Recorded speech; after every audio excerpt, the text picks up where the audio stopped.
फक्त जर नाही झालं तर मी कंटेनर आणून इथं उभे करणार नाही. तशी वेळ मी काय होते आपण जर बघितलं दोन्ही साईडला आपले कंटेनर लागेल, सगळे कंटेनर आपल्याकडे येणार आहेत. तर आमचं म्हणणं काय आहे की सर माझ्या घरी पाहून आला तर त्याची गाडी लावायची जबाबदारी माझ्या घरापुढे लागली पाहिजे ना. आता हे सगळे कंटेनर रोडला लागल्यामुळे आमचं कुठे काय अडचण आपल्याला पूर्ण सकाळ आणि संध्याकाळ 2-2, 3-3 तास. आता तुम्ही पण कामावून जाताना बघा किती ट्रॅफिक असेल. त्याच्या प्रयत्न आम्ही आहोत. 2 ते 3 दिवस आम्हाला लागतो. आणि कारण आता काय झालं आहे 2-3 पर्याय सांगितलं. एक काय आपल्या जेवढे बसतील त्या ओपन स्पेसमध्ये मी पण पाठपुरावा करावं लागतील तुम्हाला. इथं काही बसतील आणि एस टी चौकातली जागा इथं काही बसतील.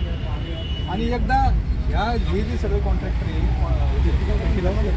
मी जर त्यांना मेल किंवा पत्र पाठवलं की बाबा तुमच्या कुठल्याही ड्रायव्हरला तुम्ही रोडमध्ये गाडी लावायला सांगायचं नाही. जी नेमून दिलेल्या जागा आहेत म्हणजे महिंद्राची जागा असेल, ओपन स्पेसची जागा असेल आणि एस पी चौकातली जागा असेल, ही 3 ठिकाणं सोडून तू कुठेही गाडी लावायची नाही. त्या कॉन्ट्रॅक्टरने जर त्यांच्या ड्रायव्हरला पण सांगितलं ते कशाला लावतील मला सांगा बरं. हा सगळा विषय ना. अजून 15 दिवसांनी जर आपण काहीच नाही केलं तर इतकी परिस्थिती भयानक होणार आहे. कारण जसं रोड इकडे येईल ना अजून अडचण नाही. त्याच्या हातच करावं लागणार. ठीक आहे.